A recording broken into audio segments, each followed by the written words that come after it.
Good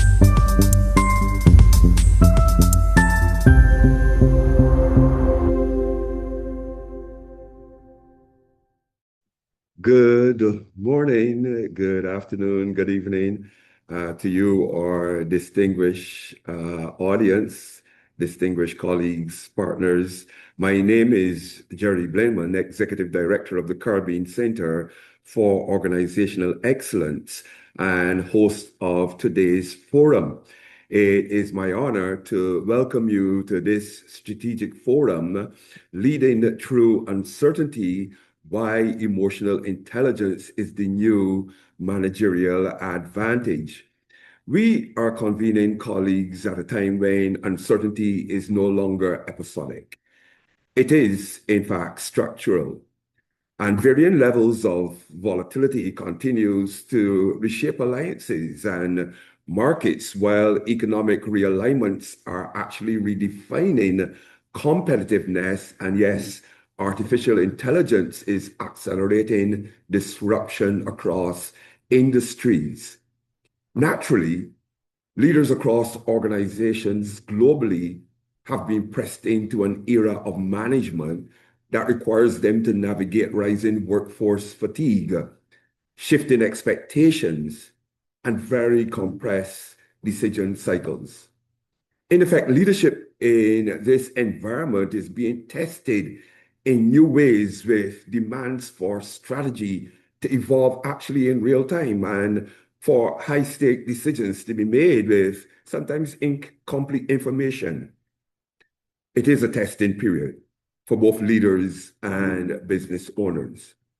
Notably, however, the most complex challenges before leaders today are not merely technical problems to be solved with better tools or sharper analytics. There are human challenges. There are emotional challenges. There are challenges that require leadership to be emotionally intelligent, not as a soft skill, but as a strategic advantage. Emotional intelligence, colleagues, esteemed audience, enables leaders to remain grounded under pressure, adaptable amid ambiguity, and deeply human in systems increasingly shaped by automation and AI. What AI does really is support clarity when narratives conflict. It sustains resilience when volatility persists, and it strengthens people-centered decision-making at a time when trust, engagement, and retention are mission critical. Today's forum is not a tactical skills workshop. It is not about quick techniques or surface-level competencies. It is the start of a strategic conversation, a thought leadership dialogue designed to examine why emotionally intelligent leadership has become essential to navigating complexity while sustaining performance, both in business leadership and institutional direction. Today's session invites reflection. It invites executive insight. And it also invites a deeper examination of the human dimension of leadership in uncertain times. The question before us is not whether uncertainty will continue, it will. The question is, what type of leadership will rise to meet it? And will that leadership embrace the deep techniques and requirements of emotional intelligence?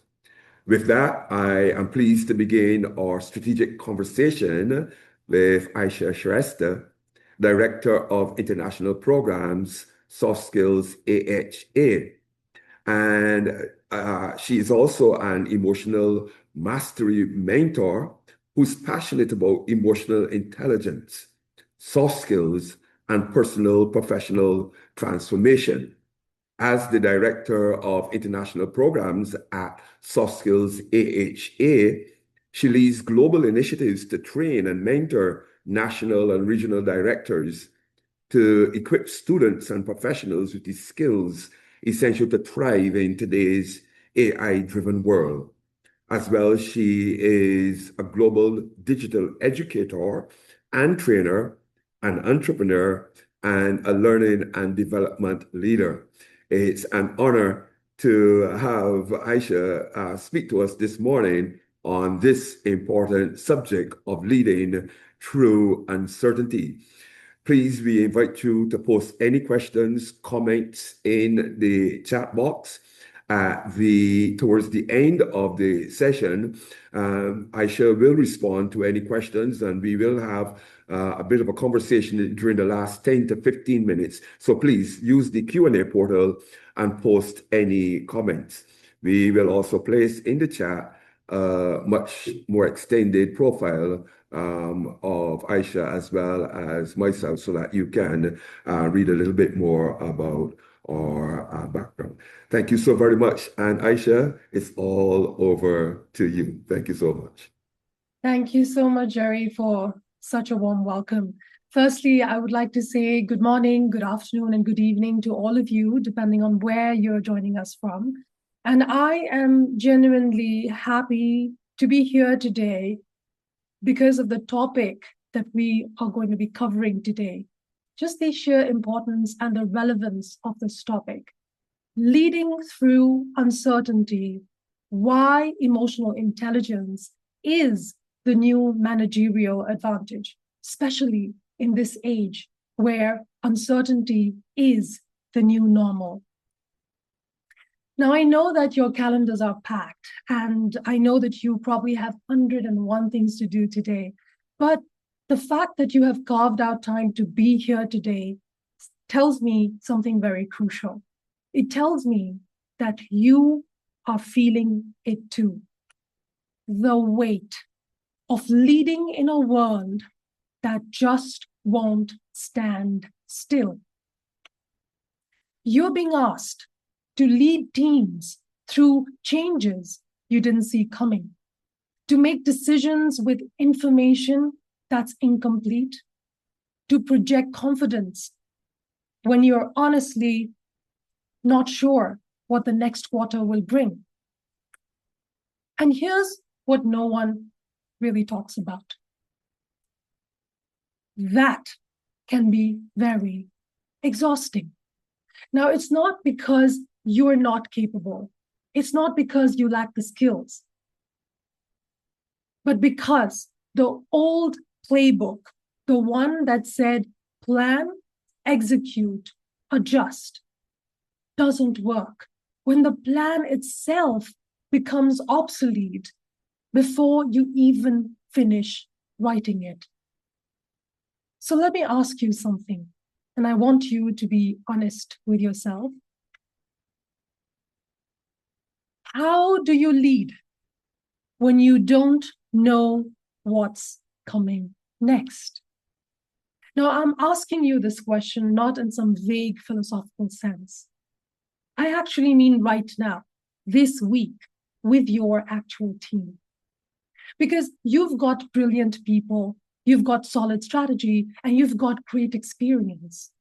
But you're also dealing with regulations that shift without warning, AI that's rewriting job descriptions monthly, competitive landscapes that change overnight, and market conditions that make your quarterly forecasts obsolete before the quarter even starts. And here's the uncomfortable part. Your team is looking to you for certainty that you simply don't have. So what do most of us do? Whether you're a VP, a director, a department head, a general manager, or a senior leader, we perform certainty anyway, meaning we showcase certainty even though we are not certain ourselves. We say things like, everything will be fine. We project confidence we don't fully feel. We communicate clarity we don't entirely have. Why? Because we think that is what leadership looks like. But here is what's actually happening. When you perform certainty in an uncertain world, your team stops thinking. They stop sharing problems because they wait for you to tell them what to do, because you have signaled that you know. And in a world where the rules keep changing weekly, that can be fatal. And so today, we are going to talk about a different way to lead, one that doesn't require you to have all the answers, but equips your team to think clearly when nothing is certain. Now, this isn't about being nice or soft. I am actually talking about a competitive advantage here. And when you look back, for most of our careers, the model actually looked like this. We would do annual strategic planning, we would make quarterly adjustments, and we would execute month to month. This was the formula that we were using. Why? Because the assumption that we had was that disruption is occasional. Disruption happens once in a blue moon, while stability was the baseline. But now, what if I tell you that that has flipped? That has flipped to where disruption now is the baseline, is the constant, whereas stability is now is occasional. Stability is exception. Now, according to the UN's trade analysis from September 2025, this uncertainty has become a major source of global instability. Now, we try to manage probability. We still try to model scenarios, and we still try to build backup plans. But we have to accept that we can't eliminate uncertainty. And yet, we keep pretending that we can. And this is the trap that we are all in. Most of us respond to uncertainty by performing certainty. So we say things like, we've got this under control. The plan is clear, let's just execute. Trust the process. Now, the main question to ask here is, why do we keep saying these things? We keep saying these things because we think our job is to give our teams certainty. And the interesting fact is, the more the uncertainty, the more we compensate by performing certainty. And we think that if I show doubt, they will panic. And if I admit I don't have all the answers, I will lose credibility. And so we fake the confidence. We pretend we are certain when we're clearly not. No one is. And we rush decisions we should probably sit longer with. And here's what happens. Our team picks up on it. They mirror that false certainty. They stop raising concerns early, and they wait for us to tell them what to do, because we have signaled that we already know. So that is when innovation stops, flexibility disappears, and issues begin to grow in the dark. So what is the cost that we end up paying? We end up losing the very things that we were trying to achieve. performance, innovation, and retention. And when leaders perform certainty instead of creating space for real thinking, we end up losing everything that's precious to us. And that is precisely the reason why emotional intelligence matters now more than ever before.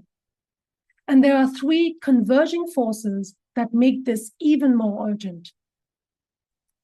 The fact that AI is taking over operational tasks, the fact that uncertainty is now the new normal, and the fact that your team members expect you to be emotionally intelligent. Team members expect their leaders to be emotionally intelligent. Now, AI is taking over operational tasks. We are seeing this happen all around us. So the routine work is being automated. And what's left for your team is the work that machines can't do, making human-centered judgment calls, figuring out problems where the path forward isn't clear, collaborating across functions, and adapting to constant change. Now, none of that can happen without emotional intelligence. Now, we have established that uncertainty is the new normal. So strategic plans are written annually, but disruptions now happen quarterly or even sometimes weekly. So leaders cannot predict outcomes, but here's what they can do. They can start building resilient teams. Next, team members expect their leaders to be emotionally intelligent. And so when we talk about team members, of course, we're talking about Gen Z and millennials, because they are the ones who make up the majority of the workforce. Now, you have to remember that they don't accept, please leave your emotions at the door. Don't bring your emotions into the workplace. They are not going to accept that. And here's what they're looking for. And remember, they will leave if they don't find these aspects in your company. First, and this is so important, psychological safety. They want to work in environments where they can speak up, admit mistakes, ask questions, and challenge ideas without fear of being judged or punished. Next, they are looking for transparent leadership. They expect honesty about challenges, not sugar-coated optimism.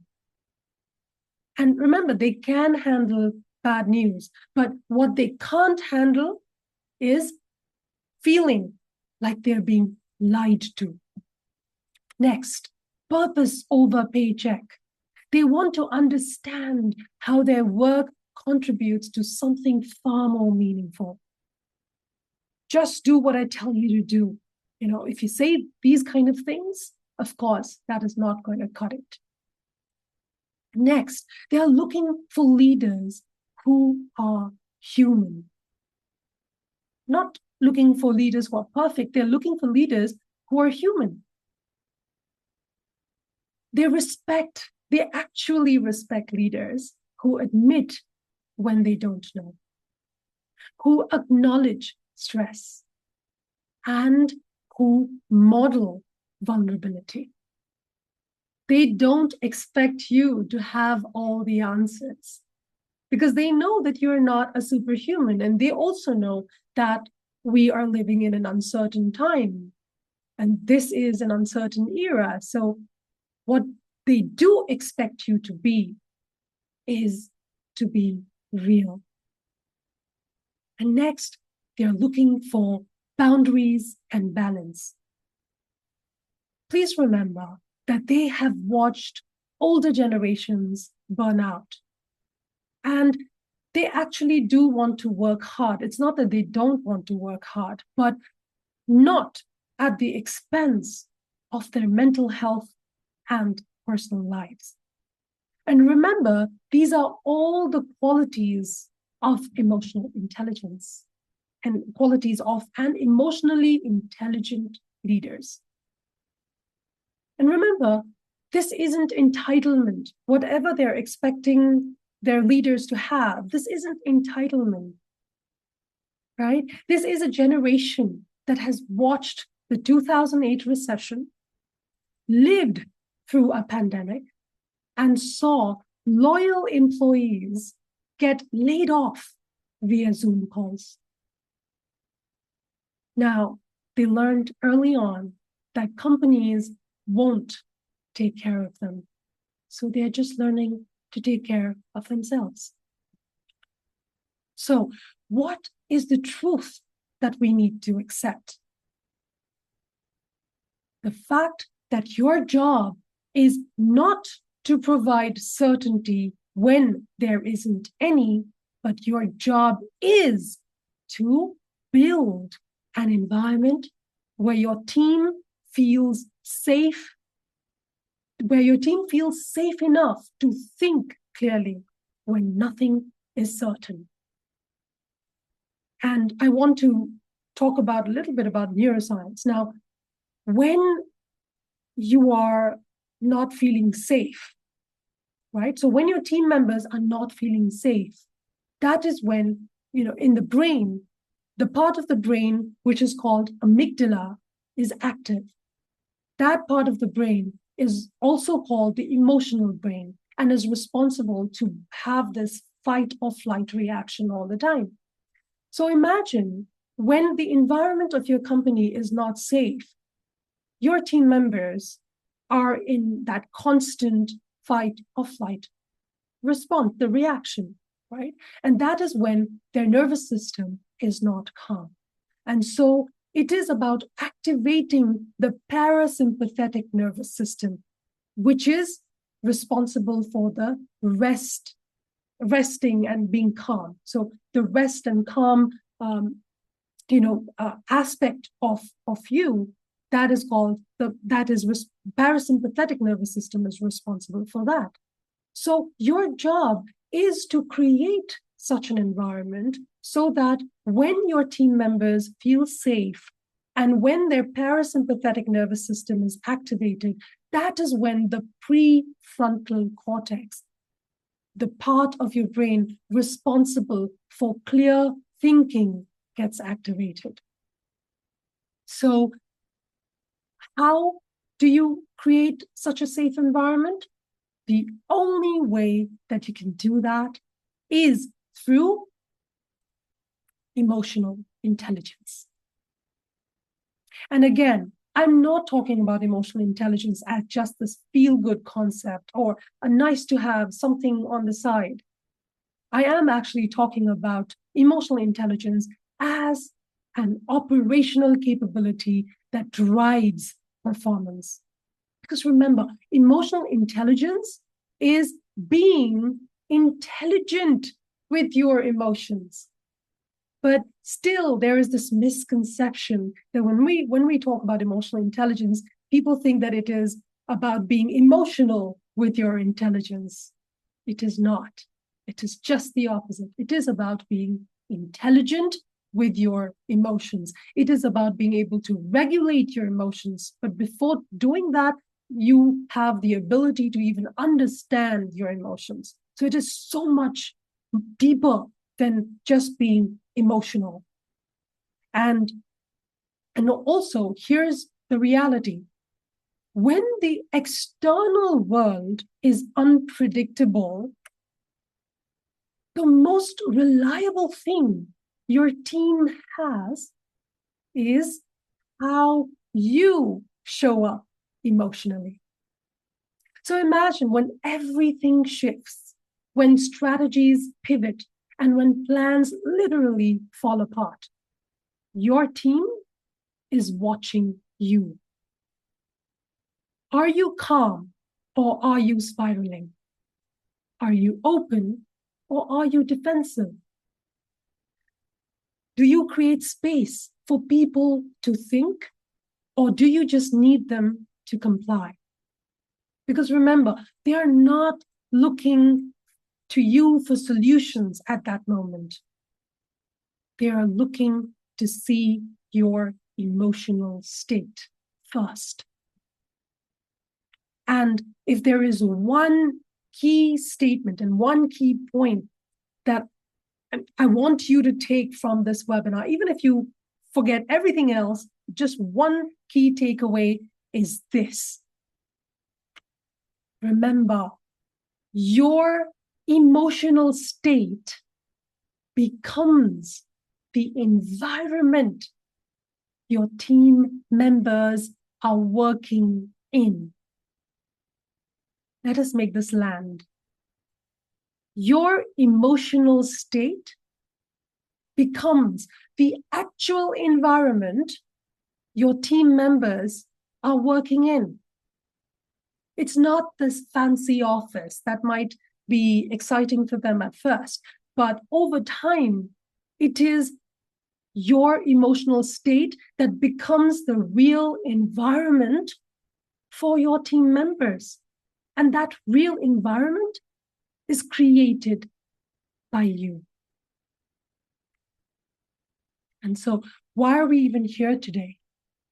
Now, I want to mention that this webinar isn't about where I tell you, manage your stress and be more resilient. This webinar is about how you compete when you can't predict what's next, because the rules of the game has changed. So this webinar will be looking at three major areas. Today's session will be covering the first two, and the third area will be covered in the second session. So today we will be covering the first and the second, which is, does emotional intelligence drive business results? Now, the reason why we're asking this question is because, there's still this notion that emotional intelligence is this something that is nice to have, and it doesn't really lead to business results.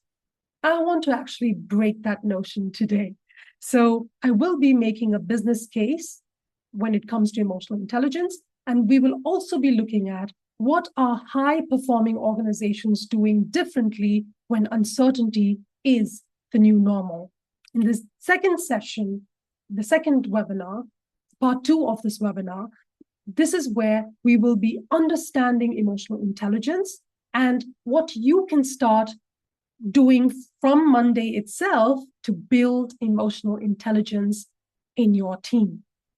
Now, in that session, I will actually be helping you to have a clear understanding of emotional intelligence, and also will be sharing with you what emotional intelligence is not, because it's crucial for you to have the correct understanding of emotional intelligence before you correctly implement it with your team members and in your company. So now let's look at the first question. Does emotional intelligence drive business results? Now, I know some of you may still be skeptical. Emotional intelligence sounds soft and very intangible, and perhaps quite hard to justify in a board meeting.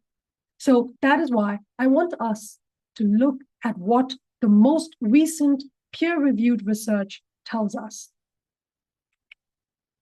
So there was a 2022 analysis published in Frontiers in Psychology that reviewed decades of research from 1990 to 2020, and here's what jumped out. Emotional intelligence accounts for about 18% of the difference in how well employees handle job stress. In simple terms, stress resilience in the employees went up by 18%. Now think about what that means for your organization. Now, we already know that stress drives people to leave. And when we're talking about Gen Z and millennials, they will not stick around longer like the previous generations, right? So stress drives people to leave. And replacing someone costs you roughly around 6 to 9 months of their salary in things like recruitment, training, and lost productivity. And stress also drives sick days, disengagement, mistakes, and even conflict. So if your stress problem can be addressed through emotional intelligence, now that is a retention and cost saving strategy, is it not? Next, let's look at performance. Now, the same research found that emotional intelligence accounts for about 8% of why employees perform better than others. Now, I know some of you might be thinking, 8%, that's quite low. I was imagining much more than that. I want to give you a little bit of context here. And when we talk about 8%, and when we're talking about emotional intelligence, remember, it has a compounding effect. So in a company of 100 people, that 8% difference compounds across every decision, every interaction, and every team dynamic. So it's the difference between an employee who shuts down under pressure versus one who stays clear-headed, between someone who creates conflict versus someone who de-escalates it, between a team that surfaces problem early versus one that doesn't share them until that thing turns into a bigger issue. So, and here's what makes this even more relevant for you as leaders. A 2023 BMC Psychology review analyzed 104 studies across 2 decades and confirmed what high-performing organizations already know. When leaders have high emotional intelligence, the impact multiplies across their entire team. Why? Because as a leader, your emotional intelligence doesn't just affect your performance. It affects everyone you lead. And next, training actually works. Emotional intelligence training actually works. A 2024 review published in BMC Psychology analyzed workplace emotional intelligence training programs. And the conclusion that these programs actually work. So the research shows that trained employees perform about 17% better on emotional competence measures compared to untrained employees. And also, the benefits actually lasted. They were still measurable more than 3 months after the training ended. Now, this isn't just a temporary boost from a motivational workshop. Emotional intelligence training actually sticks and it compounds. Let me also quickly share what the emotional intelligence industry itself is reporting. So EBW Global, EBW, which literally stands for Emotions and Behaviors at Work. Now, this is a company that specializes in business emotional intelligence assessment, right? So they found that organizations with emotionally intelligent leaders are 35% more likely to achieve above average financial returns. And according to Gallup study cited by EBW Global, employees who feel their managers are emotionally intelligent. So if you are emotionally intelligent, your team members will be 4 times less likely to leave their jobs. Now, we have almost reached the end of this session, and right now I will be talking about the second area, which is what are high-performing organizations already doing differently when uncertainty is the new normal.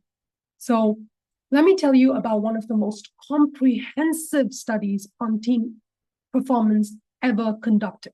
Of course, it was conducted by Google way back in 2012. Google launched something called Project Aristotle. Now, they studied over 180 teams trying to figure out just one thing. What separates exceptional teams from average ones? Now, I'm sure we all have pondered over this question time and time again, but they looked at everything from seniority, education, backgrounds, team size, you name it. And here is what surprised them. The composition of the team mattered far less than how the team worked together. And they found 5 key dynamics that were essential for effective team performance. And the most important factor that jumped out was, again, psychological safety. In simple terms, what does it mean? Can your team speak up without fear? Can they admit mistakes? Can they ask questions that might even sound dumb? And can they challenge the status quo? The other key dynamics that they found, other than psychological safety, was dependability. So are team members getting things done on time? And do they meet expectations? Structure and clarity. Are team members given clear roles, plans, and goals? Again, meaning. Remember, your team members view work as something which is personally important to them. And the fact that it needs to have impact. So your team members think that their work matters and does create change. So they don't view work as just this activity or a task that needs completion. And there were 2 other critical factors that emerged. First, equality in conversational turn-taking. Simply what this means is, in high-performing teams, everyone should get a chance to speak. It should not be dominated by the loudest voice or the most senior person. And second, high social sensitivity. Team members are actually tuned into each other's emotions and needs. And here is the implication for you as a leader.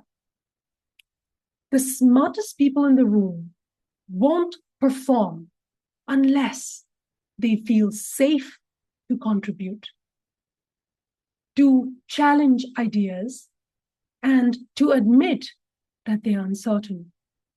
And your job isn't just about hiring talented people. Your job is to create the conditions where that talent can truly thrive. Now, let me show you what this looks like at scale. And I call this a scale of $300 billion to a $2.5 trillion. We are talking about the Microsoft transformation. So when Satya Nadella became the CEO of Microsoft in 2014, the company was actually struggling back then. They were losing relevance in mobile, they were behind on cloud computing, and they were stuck in internal politics and siloed teams. And at that point in time, the culture, the overall culture, was actually very rigid, to the point Nadella called it a know-it-all culture, a know-it-all mindset. But after Nadella came into the picture, what did he do? He use the power of emotional intelligence. He brought about a cultural transformation through growth mindset. So he introduced the idea of moving from a know-it-all culture, know-it-all mindset to a learn-it-all mindset. Now, what does this look like in practice, right? So instead of your team saying, we already know our customers, you actually start asking, what did we learn about our customers this week? So it might be a small shift in language, but that changes everything about how people show up. Next, he introduced empathy as business intelligence. He made empathy as a core leadership competency. He views it as a source of business innovation. Because think about it, innovation comes from understanding customers' unmet, unarticulated needs. And here, his personal story also matters. So his son was actually born with cerebral palsy, and that experience fundamentally changed how he understood responsibility and what it means to genuinely show up for others. And that is what he brought into how he leads. Next, he brought psychological safety through leader vulnerability. So Nadella started opening meetings by listing out what he wanted to learn, not what he already knew. He encouraged leaders to say, I don't know, and what could I be missing? What am I missing? Now, why does this matter? When the most senior person in the room admits uncertainty, it gives everyone else permission to think out loud, to challenge assumptions, to surface problems early, and to be creative, active, and innovative. And so, what were the results? Market value increased from $300 billion to $2.5 trillion. Azure became a cloud computing leader. Employees embraced the growth mindset, transforming Microsoft into one of the most respected places to work. And remember, this wasn't achieved through new technology or acquisitions. It was achieved through how people felt safe enough to use their intelligence. And this is the power of emotional intelligence. So through this session, I have made the business case for emotional intelligence and established why emotional intelligence is your competitive managerial advantage. Remember, emotional intelligence will soon be table stakes, meaning they will be baseline requirement for all companies. So the organizations investing in emotional intelligence development today, measuring it, training it, rewarding it, will have a significant head start. And that is why it is so crucial for you to understand emotional intelligence before you are able to correctly implement it for your own teams. And so we look forward to seeing you on the second session. And thank you all so much for your time and for your willingness to learn and evolve. Over to you, Jerry. Thank you. Thank you so very much, Aisha. And what a session. I made quite a few notes here, and I see there's at least one question, and I hope that there are several others from our audience who I can see is fairly diverse in terms of location. But you spoke about the cost of managing uncertainty with with um, within a relatively uncertain space, and that captured my attention. One of the other things that you touched on was that of starting to build resilient teams. And what came to mind was, how do I build a resilient team that can grow with me emotionally as a leader? And of course, I like the Monday morning. I know we're going to deal with that in the next session, but I certainly do like the Monday morning model, the model that says um, come Monday will be functioning differently. But let's address a question raised here by James. When it's dominated, and I believe he means the environment is dominated by the loudest employee, are there any suggestions or opinions on how to not let your emotions as an employer escalate the situation? Hmm. Wonderful question. Yes. So it is, of course, difficult initially because there is already this team dynamics that's taking place. And that is why emotional intelligence training, I often say that needs to happen as a group because it is a culture that you create in the company. Until a culture of emotional intelligence is not created from even top down and horizontal, it should be both vertical and horizontal. So when so the question, was it about employee or employer, Jerry? The question is about the employer, how the employer could not, find themselves escalating with the tension that's occurring in the organization. Yes. So again, as someone in that leadership position, it is the only way that you can not escalate situations is by being emotionally intelligent, and that is why I often say that it is the leaders who first need to undergo these training sessions first before the employees, and it's the leaders who create this culture. And the only way that you can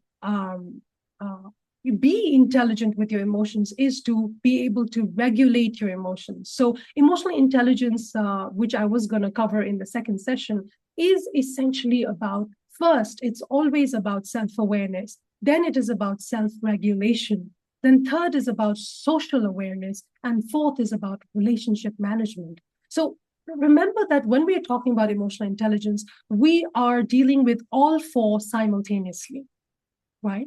And a lot of times what ends up happening is that we are either caught up with just what I am feeling, and therefore I will speak my truth, and not really think about the social awareness or read the room or want to even manage the relationship. And or what we end up doing is we end up thinking so much more about relationship management that we do not want to even express our own thoughts and our expressions, right? So we keep ourselves down and we prioritize the relationship. So it is about the balance of both.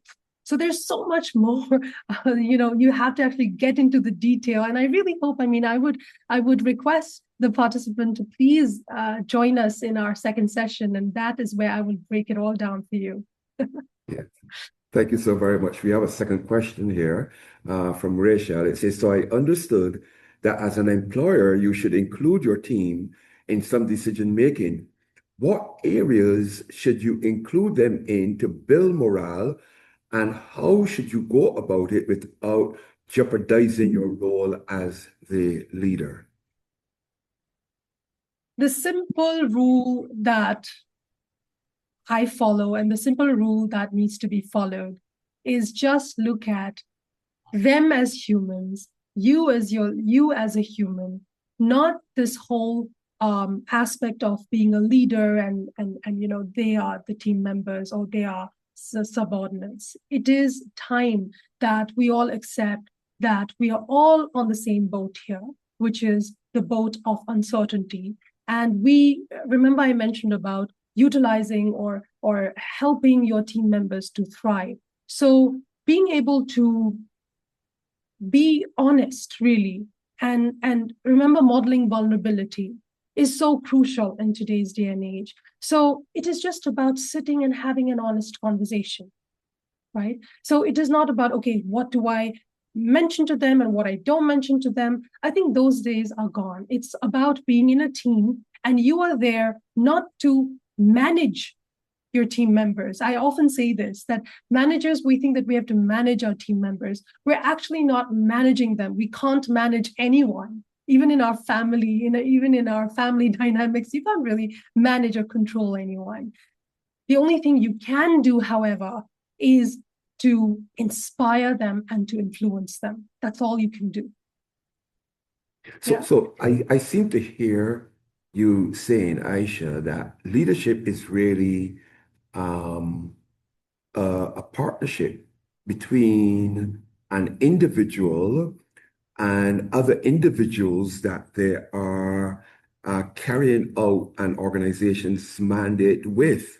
That leadership is actually being forced into a space that respects employees as partners. Is that what I'm hearing? Wonderful. Absolutely. And in fact, I would go a step further and I would say that it is not just leadership. I would call that conscious leadership. It is time now for us to become conscious leaders. That means be attuned to what's being able to, that is where social awareness comes in, where you're able to read the room, you're able to be aware of your own emotions and be able to regulate your own emotions and to be able to regulate the emotions of others. So it is about being conscious. And yes, it is about partnership because again, we are talking about Gen Z and millennials, and they are expecting. See, it's also about what they are expecting from their leaders. And in a way, they're not even looking at them as leaders because, the concept of leadership is, okay, I don't know, you know it all, and I'll follow you. So I think the term leader and in itself needs to be questioned in today's day and age. It is not leadership, it is partnership. Yes, for sure. Yes, and Jim's raising further using a word that I totally love, inspiration.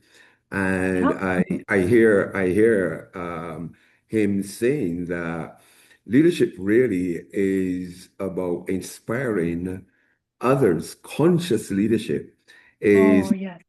inspiring others perform at their maximum. And if we could but embrace that as an important concept, I believe Oh yeah. that it will, change the environment in so many organizations. As a matter of Yes. fact, not only in organizations, but within the collective, idea of leadership are those who serve in public roles and our leaders, at the national level. And this matter of conscious leadership that inspires communities, inspires the nation, inspires opportunity, resonates so very strongly with me. And clearly, that's a mindset that has to be captured within the context of their particular emotional maturity. How emotionally mature are you in the circumstance of the day to respond appropriately so that you don't subtract from this space, but you add to this space. You become an inspiration and not a demotivator or a subtractor. The opportunities for development, be it at the national level or within the context of an organization. So I think that these are very important considerations, especially as you said, given the type of dynamics that we are working with in the world where change is occurring every day. You made a statement as well, Aisha, that uh, moving from know it all to learn it all is very important in the context of this conversation on emotional intelligence, moving from know it all to learn it all. I wonder if you could expand a little more on that. I mean, I have some thoughts Yeah. on, Yeah. which I don't want to, but, Yeah. Yeah. that calls for a measure of humility. And it Yes. means that individuals, will turn to what they consider employees and says, I don't have the answer. What are your thoughts? You just came out of university. Can you build this? Can you? I don't know. You tell us. No, see, it's just this culture and this reality that we, I think, need to create the reality of truth and just being honest. Because now what's happening is that we are all, like I keep saying, that we are all on the same boat, which is everything is changing. If anyone tells you, hey, you know what? I know what is going to happen 1 year from now, please don't believe that person, because nobody knows.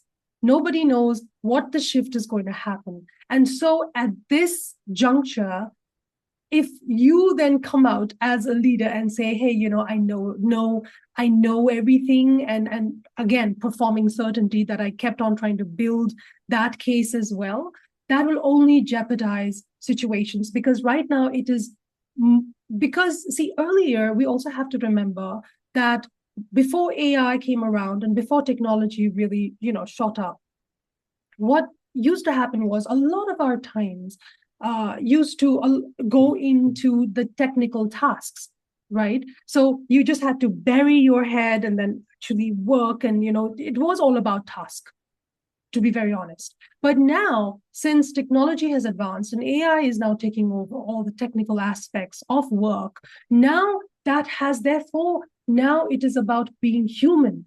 So when you start now from looking down at your desk to looking up into the eyes of your team members, into the eyes of the conscious leader or inspirer, right? That is when you connect. You're forced to connect. And now we are beginning to ask these very crucial questions as to what true leadership is like. And now we can finally be humans and not be reduced to being like a robot working. Now it's about finding the highest, like our participant had mentioned, our attendee had mentioned, about finding the highest version of yourself, even in the workplace, for sure. Yeah. And I see Jackie also weighed in and, on this know-it-all question from experience. Most employees exercise the know-it-all style of leadership. How can we get leaders to change this style and become a vulnerable leader? And I believe you addressed that in part, a few moments ago. And I particularly like the term she used here, vulnerable leader. And I Yeah, wonder, yeah, vulnerable truly. leader, a very powerful term. And I wonder if Yes, you could actually comment on that, yeah, because EI really is about some exposure of yes, yourself to your yeah, team. Yes. Can you yes. comment? Of course, I personally also believe that true strength comes when you are actually able to accept your weaknesses, and not just accept your weaknesses, be ready to look and to be vulnerable in front of others and say, I don't know, when you don't know. And that is when you will want to learn. That is what creates the culture of learning. And I want to bring in a bit of neuroscience here as well. So there was this study which was conducted, and they found that when mistakes are made, there is, so what happens in the brain is that there is this high signal of sorts that happens, which is called an ERN signal, right? So when mistakes happen, remember, there's a high signal, and then that is the brain's way to make you look at that very thing and say, hey, this is worth learning, there's something worth learning here. And immediately after that, there is a lower signal that takes place, which is called the PE signal. right? Now, the PE signal is when you are now learning. That signal is helping you to learn. So those with growth mindset has a balance of both ERN and PE signals. So we were designed to make mistakes and learn, and that is how we evolved, right? But those with fixed mindset, for those individuals, the ERN and PE signals were less, because what happened was that the moment there was a mistake, the ones with fixed mindset, they just shut down. And that is when the ERN and P signal was almost like Wow. flat. So Wow, wow, wow, wow. That's amazing. And I like it. We were designed to make mistakes and learn. We were designed to make mistakes and learn. Do you know that that's not what is actually taught in classrooms? It's not what exactly. is, promoted in the workplace. People Yeah. make errors and they are penalized. But Yeah. what I'm saying is that we have been designed to make mistakes and learn. And that resonates so very deeply as well. And I almost hear you saying that the leader who appreciates this type of, developmental structure, who can appreciate these, very solid theories of life, is the leader who would probably be more compassionate and work with individuals, helping them to grow and to become, solid citizens. And I have Yeah. often said, if I cannot leave the world better than when I came in, then I have failed. And that is especially important from a leadership perspective. I just have one more question, because we are pretty much onto the 11:30 hour. You spoke earlier about building safe environments where the team feels safe to think clearly. I don't Yeah. know if you have done any extensive research to indicate, what may be a percentage of companies that are infested with an environment where thinking is not clear because the environment is overwhelmed with other than emotionally intelligent leadership. I don't know if you have seen any of that, but how prevalent is that prevalent across the world? Just to feel, what the space. Mhm.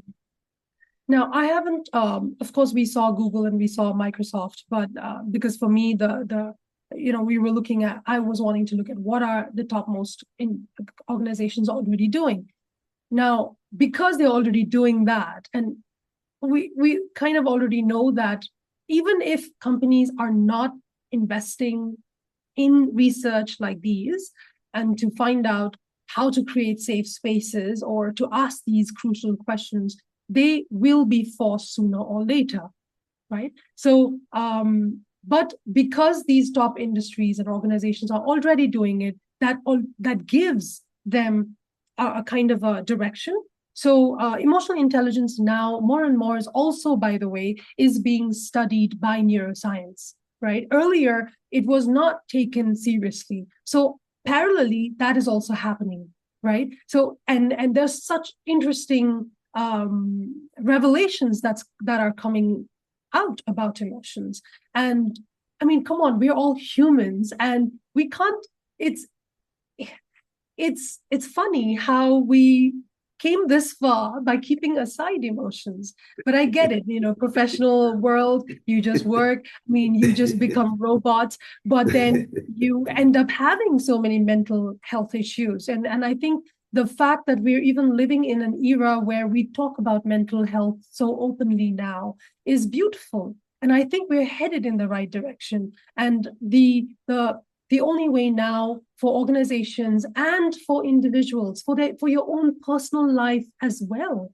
Please look into emotional intelligence. Please, learn more about emotional intelligence. Please see what's happening in neuroscience, right? So that will help you to understand yourself, because the first pillar of emotional intelligence is self-awareness. One interesting thing I wanted to mention is this psychologist called Lisa Feldman Barrett. She actually coined this term, which is emotional granularity. What that means is to be able to label your emotions in itself makes you understand so much more about yourself. So when we say, I was angry, can you narrow it down? Try and find the right vocabulary, because were you furious or were you hurt, right? There's a difference. And Yeah. the Wow. emotional granularity, if you're able to name and label your emotions. So when you feel this intense emotion, usually we are, of course, talking about negative emotions here in this context, but when you're able to label your emotions, you're able to be more aware of yourself. Can you imagine, in Japan, there is actually a word which describes that awkward feeling, that uncomfortable feeling you feel when you get a bad haircut. There is even a word for that, you know? So if you don't find a word in the English language, please feel free to look at your local language and find that, try to find that word and label your emotions. And there's so much to learn about yourself and the world around you. And we're just getting started. And I think we're in this beautiful era for sure. I'm always an optimist, so I'll always look at the bright side for sure. Yes, yes. This has been excellent. And to those of you who have joined us, this is just but the first part of a three-part series on leading in uncertainty. Now, we have just posted into the chat or a thought exercise, which we want to encourage you to complete. It'll probably take no more than 3, 5 minutes unless you want to spend a lot of time on it. And it will inform on a number of areas specific to what, the perception is with regards to EI. You will get a copy of this report, but it will also inform our conversation in our second webinar forum. We will announce that date, in due course.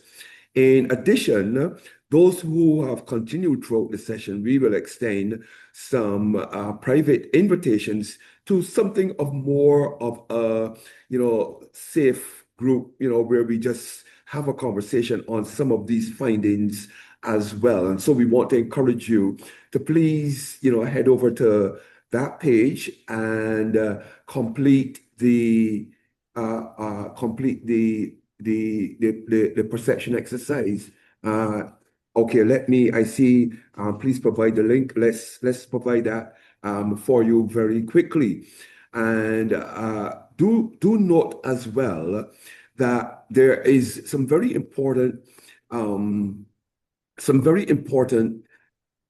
considerations with regards to us developing as individuals and building spaces. I'm sorry. We'll get that link. The link will come out to you.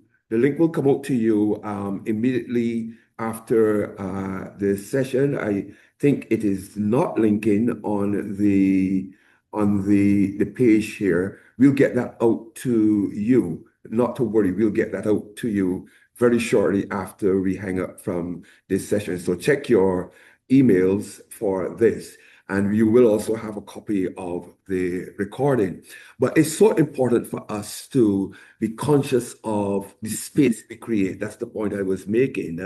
And as Aisha said, your emotional state becomes the environment that teams work in. I leave us with this quote this morning, colleagues. The greatest question confronting us as we consider the state of excellence in organizations of varying sizes and sectors is not how well we are performing.